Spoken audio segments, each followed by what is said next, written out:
Christ formed in you for the sake of others. Welcome to the Wild Way Podcast. Hi, did you know that A Slow Journey Through John is entirely funded by listener donations? If you are enjoying listening to this podcast, would you consider making a donation? Head to thewildway.ca and click support for more info. Also, we are terrible at marketing, but you can help. If you could like and download our episodes, engage on our social media at Go the Wild Way, and share this podcast with people who may benefit from it, it goes a long way to helping get this resource into the hands of people who need it. Thanks for your help. That was two great advertisements, Jamie. Hello, everyone. Hello. Welcome back to A Slow Journey Through John. We are in the Explore episode for week 43. And because we started this week with a new chapter, that of course means that we welcomed a new reader.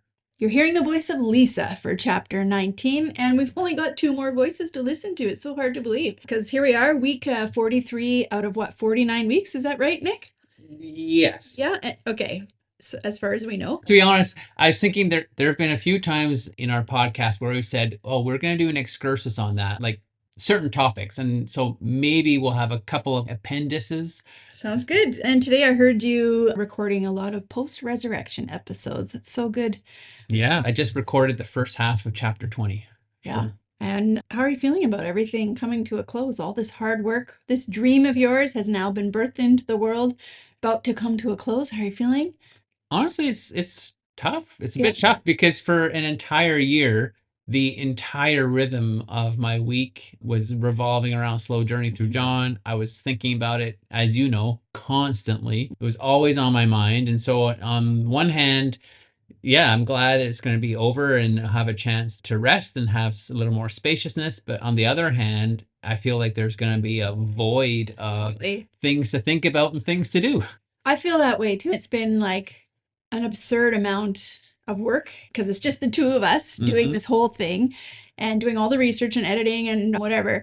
But I also I'm feeling sad it's coming to a close, and obviously we're going to have to come up with something new. Yes. Very soon. Yeah. And we should add, we've already started to receive some emails from people who have shared their thoughts of their own journeys through A Slow Journey Through John. And those actually have been really encouraging to read and to hear. But also, listener, we would really love to gather some more words and thoughts about your experience with A Slow Journey Through John that we can share in our very last Explore episode of the entire series.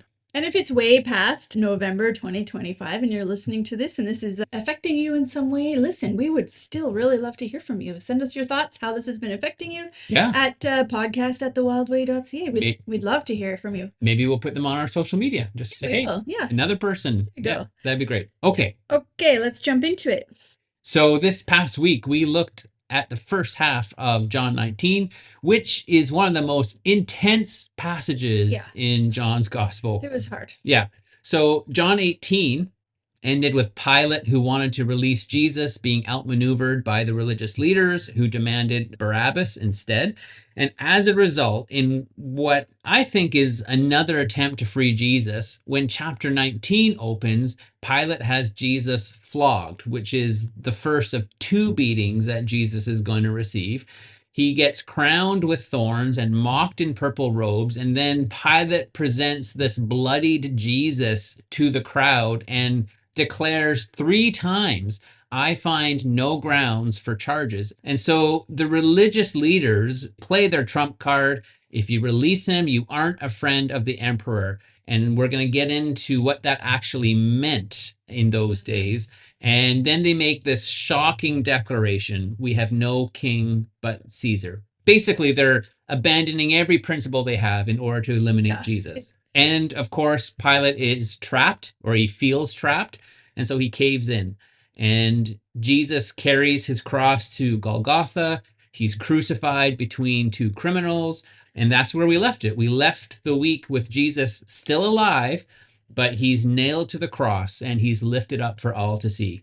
Yeah. So, what were your thoughts as you went through these meditations? Well, honestly, this is a chapter I'd easily, happily skip. One of my favorite movies is Braveheart. Yes. But I cannot watch parts of it because it is so gruesome and bloody and like it's so horrific. There's a lot of gruesomeness in Braveheart. And Yeah. I guess I'm comparing the crucifixion of Jesus to Braveheart here. But I just find that the episodes went into some really gruesome detail, and Yeah. it was like really brutal to listen to and to imagine in my own mind, because obviously I have a very vivid imagination. So I feel like, you should have put some content warnings at the beginning of some of these episodes. And also, listener, this is your official content warning. It's going to get bloody and gruesome. We're going to talk about some stuff in the rest of this podcast. It's going to be uncomfortable to hear. I was actually very intentional about being so graphic. I did that on purpose because I wanted listeners to feel it, to say, oh my goodness. I don't know what the right word is, but sometimes we whitewash the crucifixion. It's a nice little death on a cross. It's like when the Passion, my sins. When the Passion of Christ came out That with was Mel Gibson, brutal too. and people saw that was more. Yes. Speaking of Mel Gibson, that was more brutal than Braveheart even. Yes, and it was just so shocking to people, but it was actually quite, as far as I understand, it was quite historically accurate to what he would have went through. And so to have our eyes opened to the actual amount of pain and suffering that Jesus went through, I think is good for us. As shocking as it is. I guess it's shocking, but also like, I hate it. It's hard. I want to skip. Yeah. Skip all of it. Should we jump in? You mean not skip it? Yeah. Should we not skip it and jump right in? Fine. Okay. So why don't you start with verses 1 to 3? Then Pilate had Jesus taken and whipped. The soldiers twisted together a crown of thorns and put it on his head and dressed him in a purple robe. Over and over they went up to him and said, "Greetings, King of the Jews!" And they slapped him in the face. Yeah, I mean, even here, when you actually begin to think about what was going on, like again and again, like they walked up to Jesus and slapped him in the face. Dressed him in like a costume of a king. Yeah. To make fun of him. And so again, like we said last week, we're witnessing this clash of powers. And yet the difficult thing, I think, for us is that the true power is the one that's getting slapped and the one that's getting beaten and mocked by the lesser power. John's whole assertion through this entire gospel is that this is the Word made flesh. This is God who has entered into creation on that cross. Yes. It's not just some good guy dying for sins. This is the God who created this creation being crucified by his creation. Yeah, it seems wrong. It seems upside down. And so no wonder that, as we said in the meditation, that the Apostle Paul says the cross is foolishness and a stumbling block to so many, because it doesn't make sense. It doesn't make sense why the more powerful would get beaten and slapped and mocked by the less powerful. But there were a couple of things that caught my attention from these verses. And the first was Pilate's compromise. Like, he lacks the courage to release Jesus outright. So he has him flogged.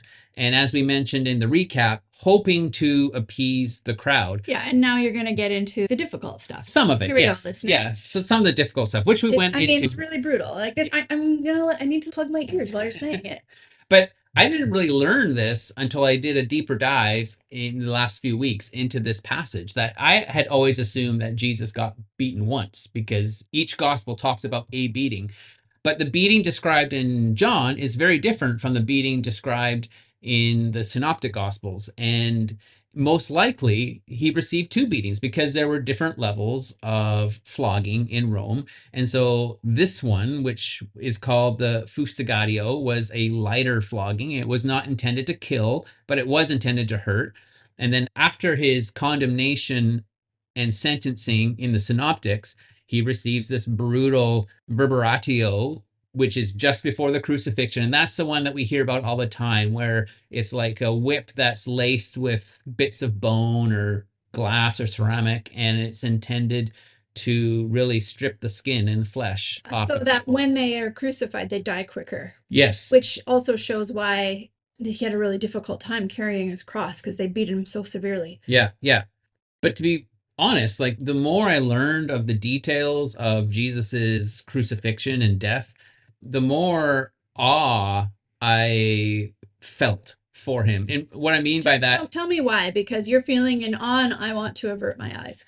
I feel in awe because it is so awful, so terrible. And the fact that Jesus willingly put himself through that, allowed that to happen to him because of his great love for me, for you, for creation, I just think that is the most amazing, extreme example of love I have ever seen. That's why I'm in awe. Not because, hey, he's a tough guy who could Totally take this, but because of his love. If you avoid looking at like the gruesomeness and you remember that we've got the creator on the cross, that's pretty unreal. Yeah. And as mentioned, Pilate knew Jesus was innocent through all of this. He knew he was innocent, but he compromised instead of standing firm. And sometimes knowing the right thing to do isn't enough. Like we need the courage to act on it, but that can be really difficult, especially when a vocal majority wishes the opposite. So I know for me, I've been in situations like this before, and sometimes I have bowed to the pressure and sometimes I have not bowed to the pressure. But when I do, every time I bow to the pressure, when I walk away, I feel like, oh man, I was dishonest to myself. I was dishonest to who I was as a follower of Jesus. And I feel pretty bad about it. And those moments where I stood firm, even when the vocal majority was saying the opposite, I walked away feeling very empowered.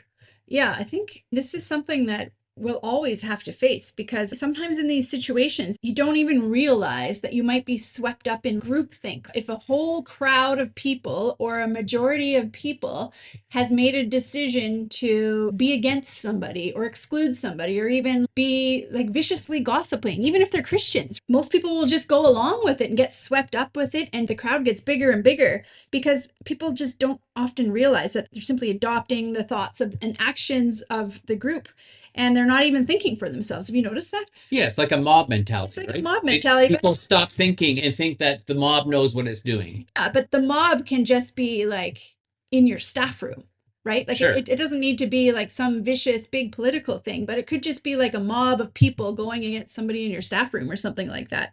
So I think it takes a bit of your own awakening and self-awareness and awareness of who Jesus calls you to be, even in situations when you're involved with Christians who are treating people badly. You have to wake up a bit and be able to think for yourself and not just blindly accept or do what the larger group around you is doing, even if they're Christians. Yeah. Because like I've seen some really ungodly treatment of others at the hands of a crowd of Christians in the room. Yeah. And it takes courage to go against the majority group. And often it probably will lead to you being turned on as well. So if you are choosing to be the lone voice in the crowd that's choosing to operate in love and gentleness and kindness where everybody else is being vicious and cruel, then, you know, it's not going to make you popular. No, and you're right. It could be in a church. It could be in a workplace. It doesn't have to be in a Christian setting. It could be even in a workplace where there's a group think about a certain idea or a certain person or whatever. If you want to be that lone voice that says, actually, I don't think that's the truth. Or this isn't right. Or this isn't right. Behaving towards this person is wrong. People don't like that. And I think it depends also on how we present it, because it can come across as holier than thou if we sound judgmental. But if it's spoken in a very kind, gentle way, people still don't like it. Yeah. For the most part, at least as a group. Sometimes one-on-one they do. Sometimes I've been in those situations where one-on-one they come back and say, you know what, you were right. But around the group, they won't say anything. Usually you'll just become the new victim. Yeah. But I would just say that like we can no longer, if we are to be followers of Jesus for real, like we can no longer go with the flow and just blindly accept or go along with poor treatment of other people, even if everybody else is doing it and even if everyone else is Christian. So we are each responsible for how we treat others individually. Yes, that's a great way of putting it. Yeah. And I think it's just like what you said before. We have to have integrity. Like we have to be able to be like, I'm going to act in the way that Jesus called me to, because that's my integrity. That's the right thing to do. Yes. Yeah. And sadly, that is not what Pilate did in this situation. Yeah. And then the other thing that captures my attention here in these verses is how everything Pilate and the soldiers do is intended to humiliate Jesus. Like the crown of thorns, the mocking, the purple robes. It's meant to humiliate Jesus, but ironically, they're actually revealing the truth about who Jesus is. Like he really is the king. He's the king first. Exactly. And so we talked in the meditations, and we won't have to go into the details here about because they were gruesome. Yeah, the crown of thorns and the purple robe and the mockery of "Hail, King of the Jews." But again, we come back to this clash of powers, and it definitely looks like one side is winning over the other side. But what Pilate and the soldiers don't realize is they are unwittingly declaring the truth of who Jesus is. They're like mocking prophets, but they're actually speaking what's real. Yeah, exactly right. Yeah. Okay, so let's move on and see what happens next. Maybe you can read verses 4-7. Pilate came out of the palace again and said to the Jewish leaders, "Look, I'm bringing him out to you to let you know that I find no grounds for a charge against him." When Jesus came out wearing the crown of thorns and the purple robe, Pilate said to them, "Here's the man." When the chief priests and their deputies saw him, they shouted out, "Crucify!" Pilate told them, "You take him and crucify him. I don't find any grounds for a charge against him." The Jewish leaders replied, "We have a law, and according to this law, he ought to die because he's made himself out to be God's son." All right. So here we have Pilate's second and third declarations of innocence. I find no grounds for a charge. And so let's not forget that Pilate actually has to be persuaded to kill Jesus. He doesn't want to. He's got to be persuaded to do it. But then he has this phrase, "Behold the man." And you can hear it different ways. It could be heard as contempt, mocking in a certain way, or it could be heard like Pilate is intending to elicit sympathy. Look at this poor guy who's beaten and bruised. He's no threat. Isn't this enough? Yeah, to me, I think it's the latter. I think he's trying to elicit their sympathy to say, hey, this has gone far enough. I find no grounds for a charge against him. Yeah, I agree. So that may be Pilate's intention, but the religious leaders are full of hatred and venom. And so John, he actually doesn't say the crowds. He says the religious leaders are the ones who immediately begin to scream, "Crucify, crucify." They're the ones that whip up the crowd and whip up the mob mentality to shout, "Crucify." And I just wonder, if you were in this crowd, what would you be thinking or feeling? Like for me, I would hope I would not be taken up in the mob mentality, but assuming I'm not, I would be aghast at what I'm seeing, because these people who are supposed to be God's representatives on earth are screaming for murder. And I would be shocked, and I would walk away with a very different idea of who God was. Definitely not the loving God that I thought he was if his representatives on earth are screaming for murder.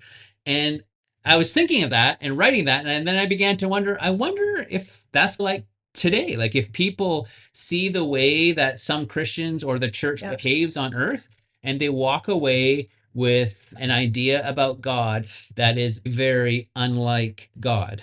Yeah.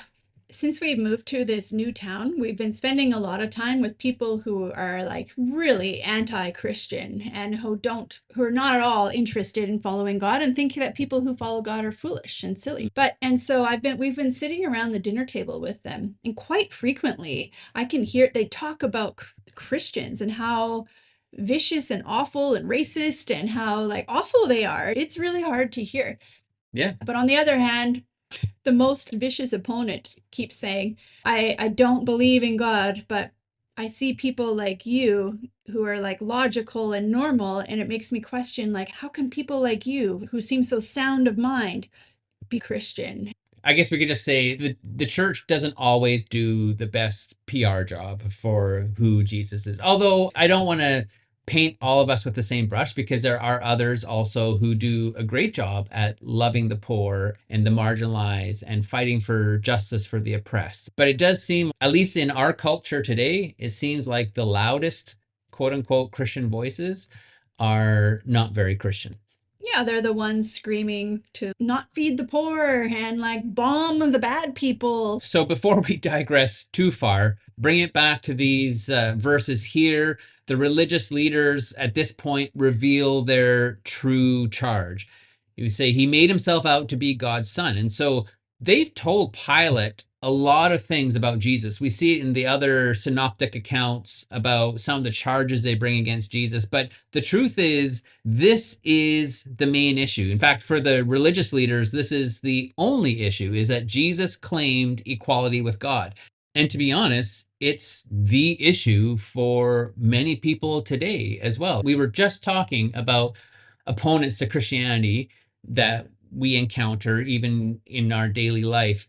But if Christianity were to just say, hey, Jesus was a good teacher, or he was a good person worthy of learning from. Like most other religions, right? Like most other religions have a person. Like it's a human figure that does the teachings and that people will follow the teachings of that human.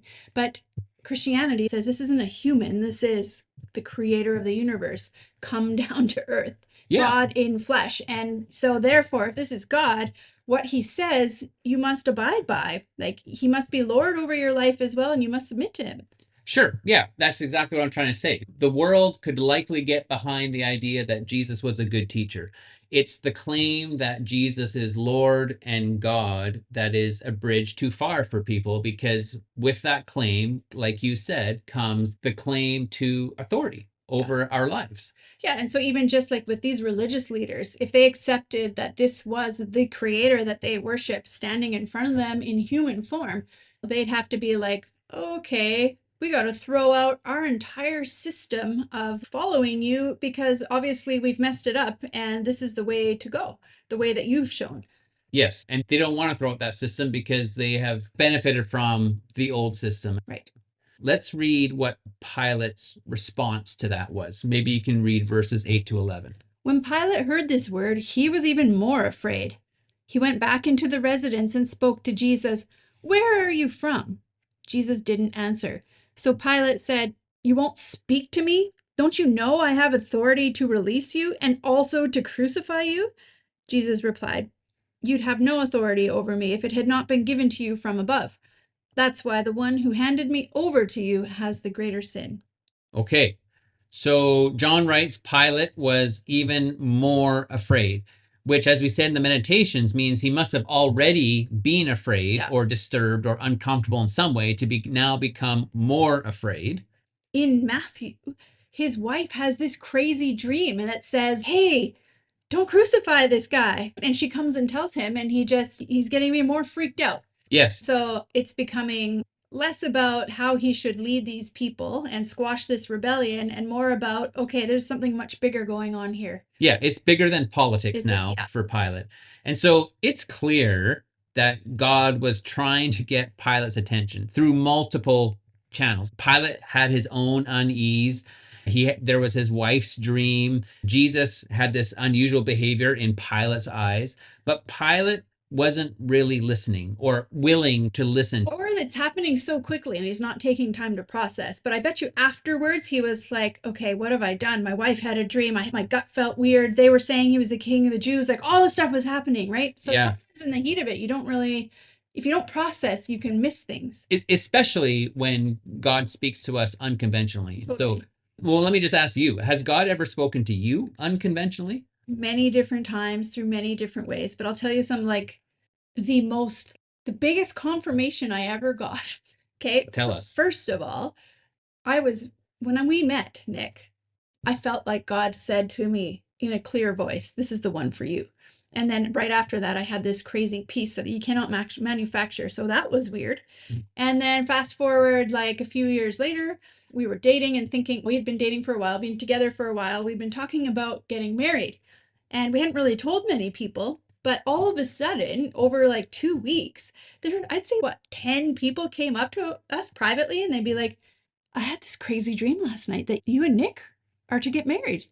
And it just kept happening over and over again. And then the final one was like this 7-year-old kid was like, Jamie, I dreamed that you married Nick. And I was like, oh, okay. Anyway, so there's no doubt we're supposed to be together. That's how I took it. So anyway, we got married. In hindsight, though, I mean, it was so good because when you get married and you have 6 kids or stepkids in the house, life can be difficult. What have I done? Exactly. God, you didn't want me to, surely you didn't inflict this on me, did you? Yes. And God's, remember I sent that kid to remind you over and over again. So yeah, he's spoken to me very unconventionally, and listeners, I'm sure that God has spoken to you numerous ways, unconventional ways outside of scripture as well. I'm glad you said that, actually, outside of scripture, because I think we are accustomed to, or we've been told that's probably the main way we hear God speak to us is through scripture. So the safest way. Yes. Sometimes it's not even safe. So depending on our... Because you can take any piece of scripture and warp it to match Sure. your goals and visions and dreams, even if it's not right. Yes. Okay. But outside of scripture, that's what many would call unconventional. Many would call God speaking to us through dreams or prophetic words to be unconventional. And how do we become more adept at hearing God, especially when he speaks to us through unconventional ways? Yeah. I think it all comes down to how much you're aware of God. We can all go through life thinking we're in one reality, like it's just us living our life. We're on our own. Occasionally we'll throw out a prayer. That's one way of living. But if we live in the reality that the truth is that we are in Christ, we are deeply loved by God, and that we are aware of God with us and working through us and around us at all times, if you can begin to live in that reality instead of just the surface reality, then you begin to be more open and aware of what God is saying and doing. Yeah, I agree with that. I would say similarly that God can speak to us through anything. Yeah. God Bushes that burn. Or a donkey. Yeah, exactly. And so God can speak through any ass. and so when we hear something through an unconventional means, we shouldn't automatically assume, oh, that couldn't be God. Because God shows us, even in scripture, God shows us that he can speak through many different ways. So we can become more adept at hearing God when we stop assuming that he only speaks through certain channels, and we allow him to speak to us. He can speak to us through creation. Like I've shared before about how he speaks to me through Stellar's Jays. And so he can speak to us in different ways. Yeah. Yeah. Going back to the story now, Pilate asks Jesus, "Where are you from?" And this is another fundamental question about Jesus in John's gospel. Just like the question, who is Jesus? This question, where are you from, is really important. Especially because Pilate has just heard that this man is claiming to be God. Yes. So now he's saying, okay, are you from Nazareth or are you from like somewhere else? Yeah, exactly. That's why he asks the question. Yeah. When we know where Jesus is from, it helps us identify who Jesus is. And so this leads to a conversation about authority. Pilate claims to have it, and Jesus says, well, you wouldn't have it unless it was given to you from above. And so let's talk about this collision of authorities. Pilate claims to have power over Jesus's life and death. Jesus says all authority comes from above. And so we see it here in this story, but I wonder, where do you see this same collision happening in the world today? Like where people claim to have authority that ultimately actually belongs to God? In different iterations of Christianity, there are many Christians who will claim that they have ultimate authority on who God is and what he wants, and that their way and only their way of being Christian is correct. And I find that arrogant and totally impossible. Like no human can 100% accurately interpret the ways of God. No human can 100% know. Yeah. I see that too, especially when followers of Jesus make assumptions on who God accepts, which always includes them, and who he doesn't, which conveniently includes the same people they don't accept. But this goes way beyond Christian circles. Governments decide who lives and who dies when they impose capital punishment. So we have to be careful, basically, when we claim to have authority or knowledge about God, or we claim to have knowledge and authority over certain things that actually come under the authority of God. It goes back to having that theological humility. Yes. Yeah, absolutely. Okay, let's just quickly touch on Jesus's last line here. He says, "That's why the one who handed me over to you has the greater sin." What about this greater sin phrase? Because if Jesus uses the term greater sin, does it not also imply there is lesser sin, meaning some sins are more serious than others? And like admitting like the one who, like Pilate's going to crucify Jesus, which is a lesser sin than the other people's sin, of which was handing them over to Pilate. Yeah, exactly. Yeah. When I became a Christian, I was always taught that all sin is the same. I've heard this message being given to kids like, hey, if you have told a lie, you are guilty of breaking God's law and you deserve death. You're going to hell if you tell a lie. Exactly. Yeah. But logically, of course, some sins are more serious than other sins. There's a huge difference between a lie and murder. And also, there's a huge difference in the response of God between you deserve to die, that I've heard so many times, and it's okay. It's just a scrape on the knee, and we'll get through this, like you mentioned the last couple of weeks. Now, I don't want to be misunderstood. I know that we should never poo poo sin. I'm not saying sin is no big deal. I mean, that's the warning that Paul gives us in Romans. So, no, I'm not saying sin's not a big deal. But what I'm saying is perhaps we have an unhealthy view of what sin is, and we have given it too much power in our life by how we think about it. A lot of our upbringing taught us that. This is another theme we've discussed many times before, right? If your focus for Christianity is that you must avoid sin and you must achieve this target of like behavioral and moral perfection, and if you don't, you're going to be like, you should be ashamed, right? That's how most of us grew up, right? And that was our concept of sin. So when our focus is on behavior, it's not life-giving, it's burdensome and dark. But when our focus is on accepting the love of God and loving him and neighbor in return, it can be electrifying. Yeah, I like that differentiation. When we focus on not sinning, it is a dark and burdensome life. But when we focus on loving others, loving God, then it is a very appealing life. It's like, it's light. And like I said, it's like electric. It's not gross and shameful and like fearful. There's no fear anymore. Yes. And so when we focus on not sinning, that gives sin more power in our life than actually it has, because Jesus has vanquished Totally sin. Yeah. And so, yeah, so we focus on loving like Jesus loved, and it just makes life a lot more exciting. But also receiving the love of Jesus.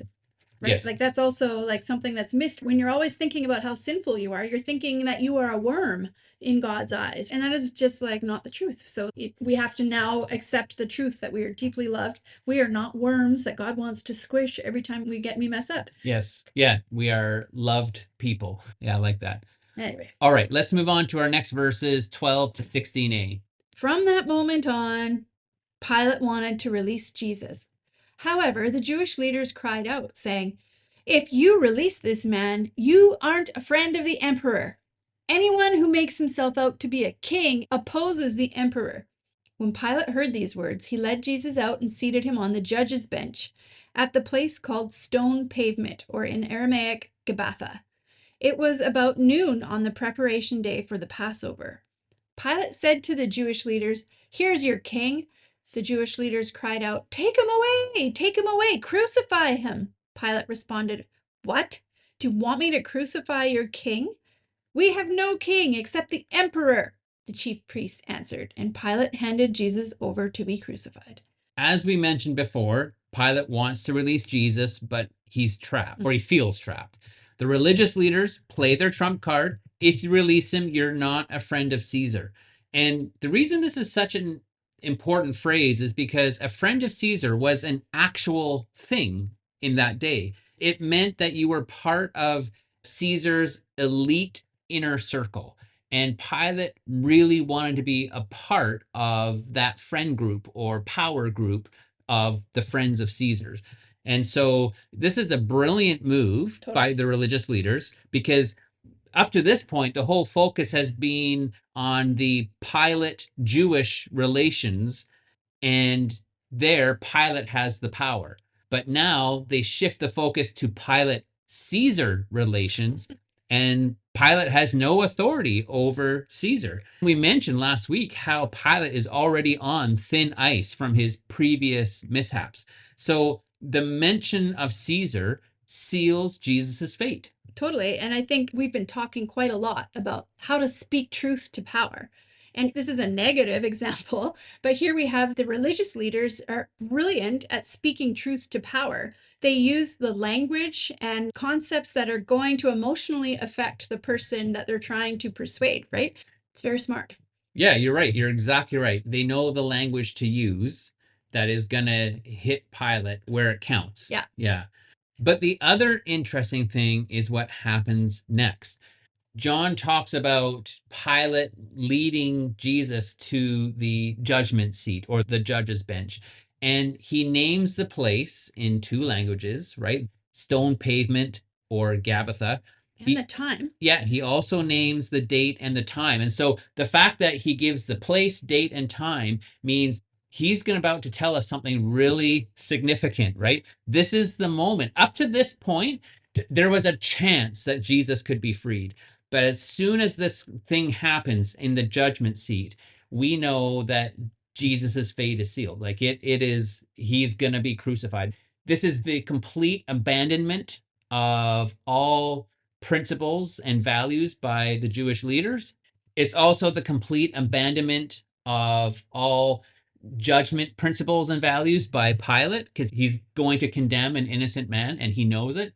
And it's also the moment where Jesus' fate is sealed. It's where, okay, from this point forward, he is being crucified and there is nothing to turn back from that. Yeah.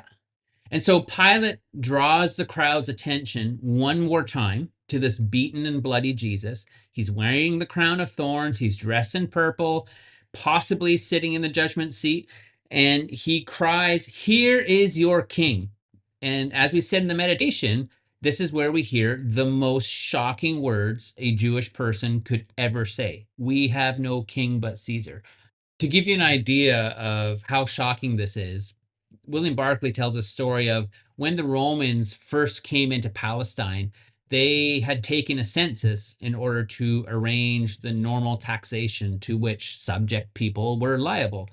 And there had been the most bloody rebellion because the Jews insisted that God alone was their king, and to him alone they would pay tribute. And so that is the typical Jewish way of life. But now we have these people in power, these religious leaders who are doing this astonishing about face because they are so desperate to kill Jesus. They are willing to abandon every principle that a Jewish person would hold in order to have their desire accomplished. And we should point out that this isn't a reflection on the Jewish faith, and it's not a reflection on Jewish people. This is a reflection on people in power using whatever means they can to keep control and have their will accomplished. And so, like, this Yeah. could apply to any leader of any regime, religion, culture. Yes. Yeah, exactly. And so the religious leaders' hatred and self-interest blinded them to their own core values. And so in one sense, this is reflective of life as a follower of Jesus, because Jesus gives us an identity and a set of values, but we live in a world with a totally different set of values. And so we are caught in this tension between the two, the values that the world has and the values that Jesus gives us. And Jamie, maybe you can talk a little bit about how do you manage to stay true to your values in everyday life? I think it's really tricky, but the most important thing is you have to, first of all, define the values of Christ that you want to model your life on and make a foundation upon. If you don't have any awareness of what these values are, you're going to swing this way and that, and you will not know what to hold true to. So it's, first of all, very important to look at Jesus, identify his values, and then say, these are the values that are going to define my life. And listener, if you ever wanted help doing that, we've created a whole course to help you do that. It's called Rhythms of Life. Look it up on Amazon, and this like beautiful workbook will be sent to your door to help you define your own values and build a life built on those values. And you say we're terrible at marketing.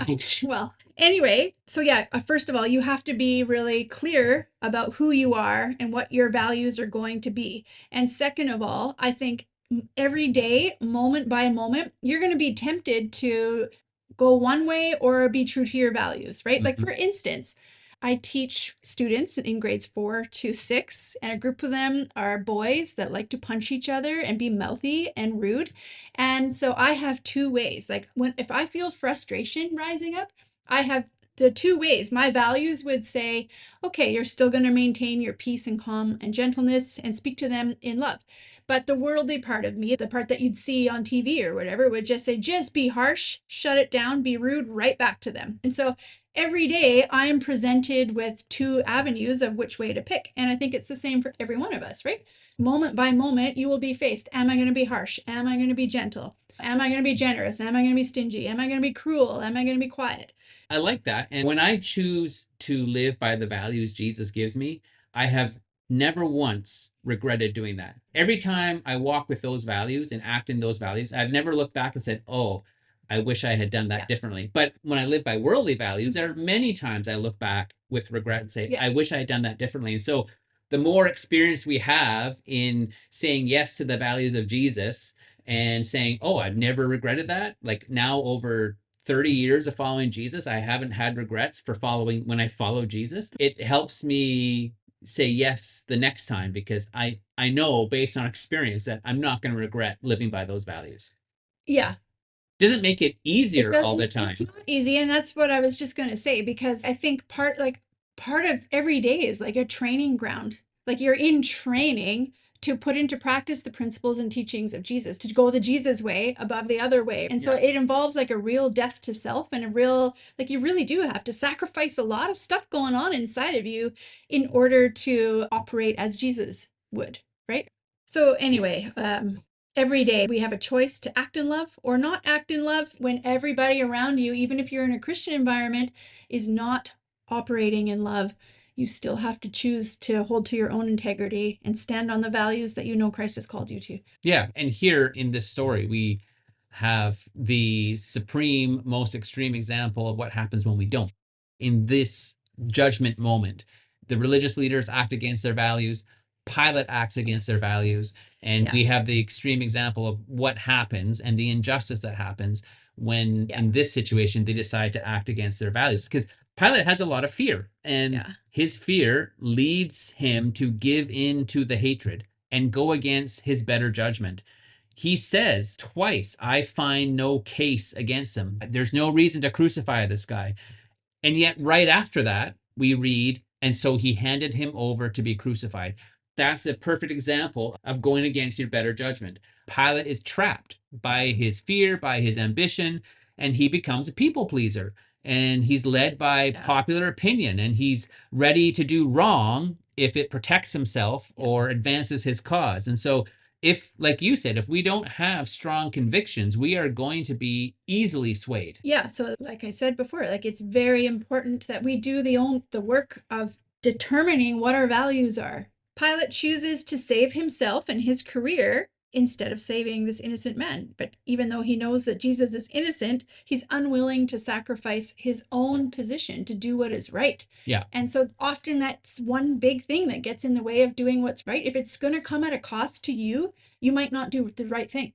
Yes, unless you've already determined beforehand, these are my values and this is what I'm going to live by. Stand on them, no matter the cost. Even if it comes at a personal cost. But if we don't make that decision beforehand, like preload that decision into our decision making, then in that moment we're likely gonna fall. We will naturally default to the ways of the world because none of us naturally default to the ways of Christ. Yes. You have to train yourself to do that. Yes. So listener, front load your values and make sure you have determined how you're gonna live before you head out into the day. And why not grab rhythms of life that you can start once you're done this podcast to help you do so? Okay, let's close off with the last few verses here. The soldiers took Jesus prisoner. Carrying his cross by himself, he went to a place called Skull Place, in Aramaic, Golgotha. That's where they crucified him and two others with him, one on each side and Jesus in the middle. Pilate had a public notice written and posted on the cross. It read, Jesus the Nazarene, the King of the Jews. Many of the Jews read this sign, for the place where Jesus was crucified was near the city, and it was written in Aramaic, Latin, and Greek. Therefore, the Jewish chief priests complained to Pilate, "Don't write the King of the Jews, but this man said, 'I am the King of the Jews.'" Pilate answered, "What I've written, I've written." Okay. So 2 points about carrying the cross. First, it was done publicly in order to humiliate the victim and to warn others. And then second, John emphasizes the fact that Jesus did this by himself, at least at the start. I mean, we know from the synoptics that Jesus was too weak to carry the cross all the way, and Simon of Cyrene was put into service to carry it for him. But in his story, John wants us to see Jesus's authority and his determination. Here we have this picture. The good shepherd is determined to go to the cross for his sheep. And so when he arrives at Golgotha, John mentions he was crucified between two criminals, meaning that Jesus himself was considered to be a criminal. And likely he's being crucified on the cross that was meant for Barabbas. Yeah, that's interesting. So, as you said before, he takes the place of Barabbas. Absolutely. And to my understanding, crucifixion was just the worst of the Roman execution styles. And as you said before, it was saved for the worst of the criminals or the worst rebels in order, so that it would be such a public display that people would see these terrible deaths and it would scare them into not being criminals or rebels themselves. It was as public as possible, and it was as brutal as possible. To instill fear. To instill fear, exactly right. And we went into some detail, maybe a little bit of detail, during the meditation about why crucifixion was the most dreaded death in the ancient world. What I didn't know was it actually wasn't invented by the Romans. It was invented by the Persian Empire, but it was perfected by the Romans. And so when a person was crucified, death could come from a numerous different things. It could come from shock, like from the blood loss, from the scourging. It could come from exhaustion, from dehydration, from heart attack, from suffocation. It was long and it was torturous. And so, Jamie, you mentioned that it was hard to hear the details of crucifixion. So what stirred in you as you heard the description of a typical crucifixion? On the one hand, I know that this is Jesus, this is God in the flesh, the Word made flesh, going to this suffering and this death willingly because it's how he's going to defeat death and sin. But it doesn't make it any easier to watch. No, it's hard. It's hard to watch. And I think it's supposed to be hard. I think it's one of those things we've talked before about. Sometimes you hear the stories, like the Christmas story, for example. You hear the story so much that you become inoculated to the real impact of it. And sometimes we have to like really see things with a fresh set of eyes so we can understand, like, oh wow, this was a momentous. Listener, what you don't know about Nick is that ever since I've known him, on Good Friday, every year on Good Friday, he wears all black, and it's a very somber day. There's no feasting or celebrating or anything. He wears all black so that he lives in the solemnness of the day. But on Easter, he will find his brightest shirt and he will wear his brightest shirt. Just as simple that Jesus is alive. Yeah, I'll even change my watch strap. He sure does. He's got a very special Easter watch strap to show that Jesus is alive. Anyway, as long as I've known him. So you take the, like a lot of us will just skip over Good Friday and be like, cool, day off. But you actually enter into the suffering every year so that you live in, you do not avert your eyes from what Jesus did for us. Yeah. Whereas I think it's the temptation to jump past this part and get to the Sunday. Yeah, you're right. I don't. And I think that's important for a couple of reasons. Like one phrase I wish we would all avoid on Good Friday is, but Sunday's coming. Like we always say, but Sunday's coming. How many times did I say it last episode? True, yes. Yeah. But the whole point of Good Friday is, no, you sit with the first disciples and with Mary Magdalene in the darkness of the crucifixion. You sit with the dead body. You sit with what had to happen so that we could be free from death and sin. Yeah, and the reason that's important is because I don't think we can experience the fullness of joy on Easter morning unless we enter into the depth of despair on Good Friday. And so I think it's important for all of us on Good Friday to really not think, okay, it's going to be better. Just to sit in the moment of the absolute pain and suffering of Jesus and his followers. And so, listeners, we have one more week together to sit in this darkness. Yes. Bleak space. Yeah. If you don't avert your eyes and skip ahead. Yeah. So just to wrap up now, one of the things that John mentions is that there's the sign, Jesus the Nazarene, King of the Jews. And he tells us it's written in 3 languages, Aramaic, Latin, and Greek.